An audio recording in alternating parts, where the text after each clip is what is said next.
يا أهلا بيكم متابعين فيلم طياري. قبل ما نبدأ الملخص هفكركم بدعمكم لينا باللايك والشير والاشتراك في القناة. أحداث الفيلم بتدور في سنة 2013 وبيبدأ الفيلم مع واحد مسجون اسمه ريتشارد، وبيكون واقف وبيخبط راسه في الإزاز بتاع الزنزانة لأنه غضبان وبيفتكر ذكريات كتير حصلت له زمان. ريتشارد ده بقى قاتل متسلسل كان بيغتصب الضحايا قبل ما يقتلهم، ومسجون بقاله 23 سنة. بنرجع فلاش باك قبلها ب3 أيام، وبتظهر واحدة اسمها كيت وشغالة محامية، وبتروح تزور ريتشارد في السجن في كاليفورنيا، وبتعرفوا إن هي هتسجل المحادثة ما بينهم، وبتفهموا إن هي محامية عندها 43 سنة ومهتمة بيه وعايزة تفهمه، وهو بيعرفها إن في ستات كتير بتجيله وهي كمان عايزة تفهمه، وإن في ستات بتحب تاريخه وبيكون عايز منها مقابل للمعلومات اللي عايزة تعرفها منه. الزيارة بتخلص وهو بيقول لها ما تلبسي دهب تاني وهي جاية تزوره. كيت بتكون ماشية بتلاقي واحدة قاعدة بره وعايزة تزور ريتشارد هي كمان، وكيت بتركز معاها وبتمشي.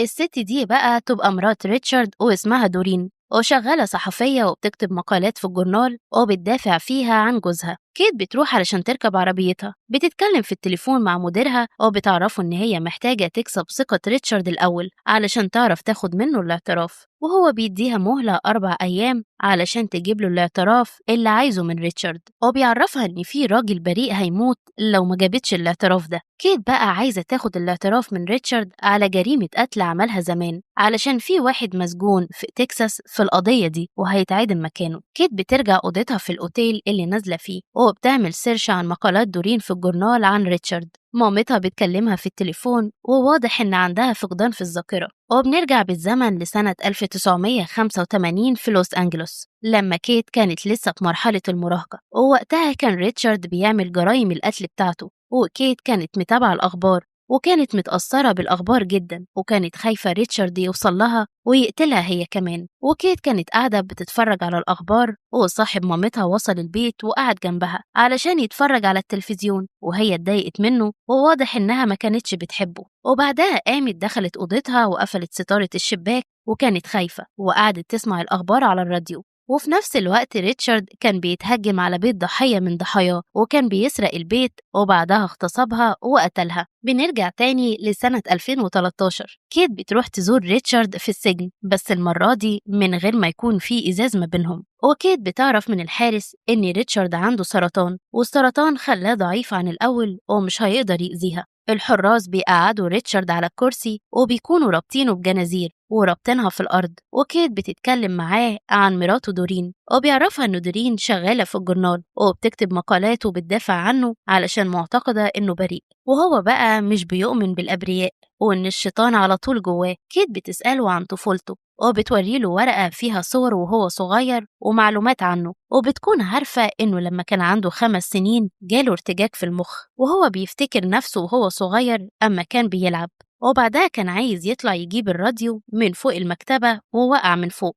وكيت بتعرف ريتشارد إن الصدمة بتكون منتشرة بين المجرمين، ومعجبة بإنه هو قرأ كتب كتير وعنده معلومات كتير، وبتقوله إن هي عرفت عنه إنه طول الوقت كان ماشي مع ابن عمه مايك، وبيعرفها إن مايك علمه حاجات كتير منها صيد الحيوانات بطريقة معينة. وبيفتكر لما كان راكب مع مايك العربية ومايك لقى واحدة واقفة في الشارع فوقف بالعربية وكان بيعكسها وكان بيحاول يعلمه إزاي يتعامل مع البنات. ريتشارد بقى بيحكي لكيت إن مايك وقتها كان لسه راجع من فيتنام وكان بيحكي له عن قصص الحرب، وكمان اداله صور لستات كانوا مربوطين وبيتعذبوا من الرجالة، وبيعرفها إن ده طبيعي يحصل في الحرب، وبيقول لها إن هي فكرته بواحدة من ضحاياه اسمها كارول، وبيستفزها بالكلام وبيخوفها فبتقوم تمشي. ريتشارد بيتكلم معاها من بعيد وبيقول لها إنه هيفكر فيها زي ما هي بتفكر فيه. كيت بتكون متضايقة وبتروح تركب عربيتها، بتفتكر نفسها زمان سنة 1985 لما كانت قاعدة مع أصحابها في المطعم وبتتكلم معاهم عن ريتشارد. أصحابها وقتها اتضايقوا منها علشان على طول بتكلمهم عن الجرايم ومشوا سابوها. وقتها كان في واحد قاعد على الترابيزة اللي جنبها ونادى عليها وعرفها إن هو كمان مهتم بالقضايا دي، وتعرفوا على بعض، وكيت أخدته معاها بيتها وورته كل المعلومات اللي جمعتها عن ريتشارد. بنرجع لسنة 2013، ريتشارد بيفتكر نفسه زمان لما رجع بيته وشغل التلفزيون ومرات مايك قالت له يطفيه علشان مايك لو رجع وشافه هيفضل قاعد قدامه ومش هيقوم. مايك رجع البيت وقعد مع ريتشارد ومرات مايك قالت له إن هي هتنزل تدور على شغل، وكانت متضايقة من مايك علشان مش مهتم ومش عايز يشتغل. ولما شتمته مايك قام وطلع مسدس من جيبه وضربها طلقة في راسها، قتلها وبعدها رجع يكمل فرجة على التلفزيون. وريتشارد كان مصدوم. كيت بتكون زعلانة وبتروح البار وبتشرب.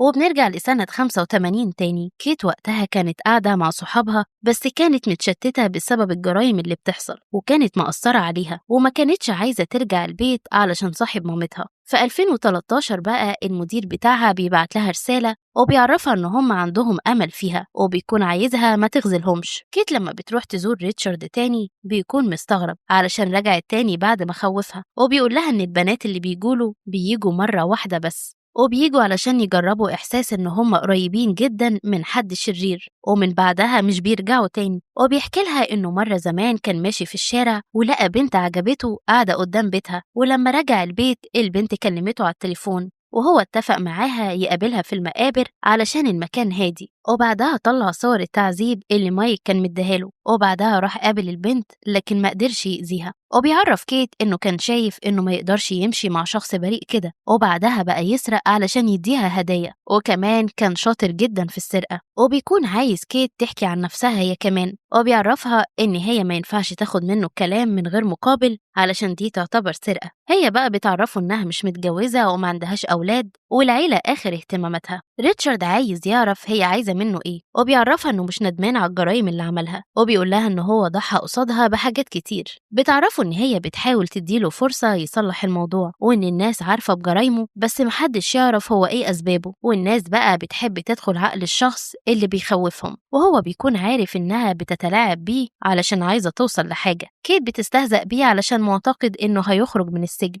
ريتشارد بيتضايق وبيقول للحراس يمشوها. لما بتخرج بتلاقي مراته قاعدة بره وبتتكلم معاها، بتسألها هي ليه مستنية ريتشارد 30 سنة لحد ما يخرج، وليه مستنية حد أناني زيه. دورين بتسيبها وبتدخل الزيارة. بنرجع لسنة 85. كيت وقتها كانت بالليل وخايفة، ونزلت من البيت راحت البار، ما لقيتش حد هناك غير الناس اللي شغالة. دخلت البار ووقفت ترقص لوحدها، والحارس كلم لها تاكسي علشان يروحها البيت. في 2013 بقى كيت بتلعب ملاكمة وهي زعلانة ومش عارفة تعمل إيه، وبيجيلها تليفون من السجن من ريتشارد، وهي بتعرفه لما كانت مراهقة كانت كل يوم بتخاف تنام عشان كانت مفكرة إنه هيروح لها في يوم من الأيام، ولما اتقبض عليه حست إن في حاجة مفقودة. وبتقوله إن هي قرت كل حاجة عنه حتى المحاكمات بتاعته، وبدأت تدرس القتلة. ده غير بقى إن هو غيرها وأثر عليها وعلى حياتها من غير ما تقرب منه، وبتكون عايزة ترجع تزوره وتكمل معاه كلام. فبيقول لها تتخلص من آلة التسجيل الأول وكمان تقابله من غير ما يكون في معاهم حراس، لكن لما بيلاقيها خافت بيطمنها إنه هيكون مربوط ومش هيقدر يعمل لها حاجة، وكمان عايزهم يحكوا مع بعض وكل واحد يقول للتاني الحقيقة. كيت بتوافق وبتفرح وبتبعت رسالة لمديرها، والمدير بقى بيكون قاعد مع المسجون البريء بيحاول يطمنه. وكيت نايمة وبتفتكر زمان لما كانت راجعة بيتها وحست بحد بره، وكانت مفكراه ريتشارد، ووقتها خافت ودخلت استخبت في الدولاب. كيت بتصحى من نومها مخضوضة وبتقوم تقفل الستارة كويس بتاعة الأوضة، وبتكون خايفة. وكيت بتكون لسه متأثرة بالحالة اللي كانت عايشة فيها زمان بسبب ريتشارد، وبتروح بعدها تزوره وهو بيعرفها إنه تعاطى مخدرات كتير وهو صغير، وكان بيطارد الحيوانات، وكان بيعرف بنات، بس كل ده كان مختلف عن إحساس القتل. كيت عايزة تعرف بدأ في أول جريمة قتل إزاي، فبيحكي لها إن كان في ست عجوزة في الحي بتاعها ودي أول واحدة قتلها. كيت بتسأله عن الأوتيل اللي كان شغال فيه، فهو بقى كان زمان شغال في نفس الأوتيل اللي هي نازلة فيه دلوقتي. الأوتيل ده لو حد واقف في الطرقة يقدر يشوف الأوض من جوه عن طريق الشباك، وريتشارد استغل الموضوع ده وكان بيشوف الأوض اللي أصحابها مش موجودين، وكان بيدخل يسرق حاجات من الشنط بتاعتهم. وفي مرة دخل أوضة علشان يسرق والست طلعت من الحمام وشافته فتهجم عليها، وجوزها دخل الأوضة وضربه وأخدها ومشوا وما قدموش شكوى ضده. ريتشارد بقى عايز يعرف معلومات عن كيت،